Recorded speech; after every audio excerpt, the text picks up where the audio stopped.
Welcome to this week's devotional. Do you ever feel in certain spaces of your life a little nervous to share your Christian faith or to share the fact that you are even a Christian? I know that for myself, as I've recently stepped into pastoral ministry, that there are moments or times where I'll share what I do for a living and I'll feel people say, "Oh, that's nice," and then they pull back after that and don't really want to talk as much anymore. And so sometimes, when someone asks me that question, I almost tend to fear it or dread it because I'm like, oh, are they going to think of me differently? Are they going to pull back from this conversation?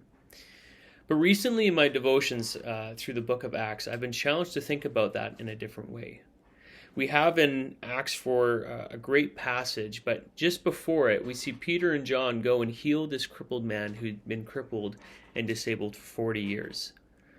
And so we see that in Acts 4 here, the response of kind of what happened from that. In verse 1 it says, Acts 4 verse 1 it says, "As they were speaking to the people, the priests and the captain of the temple and the Sadducees came upon them, greatly annoyed because they were teaching the people and proclaiming in Jesus the resurrection from the dead. And they arrested them and put them in custody until the next day, for it was already evening. But many of those who had heard the word believed, and the number of men came to about 5,000.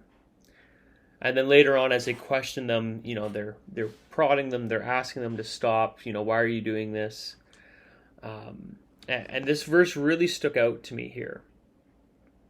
In verse 19, "But Peter and John answered them, 'Whether it is right in the sight of God to listen to you rather than to God, you must judge.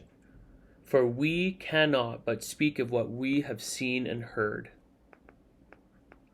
And when they had further threatened them, they let them go, finding no way to punish them because of the people, for all were praising God for what had happened.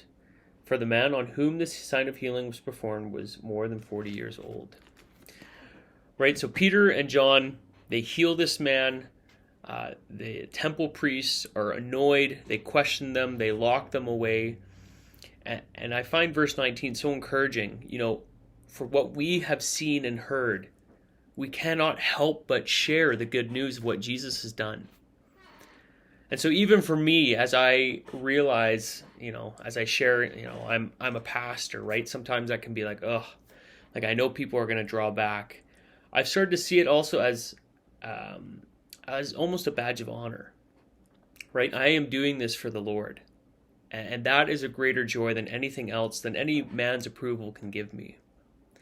And so my encouragement and my challenge to you all, as you get to know your coworkers or your neighbors or friends from different areas of life, be unabashed about sharing your faith. Be encouraged about what you have seen and heard and what Jesus has done in your life. Because the fruit of it is, while some people may reject you, as in this story, there will also be some that come to believe in Jesus as well, and come to love and worship him with all that they have. And there's no greater joy than seeing someone adopted in to our family of followers of Jesus. Blessings with you, and may peace be with you throughout this week.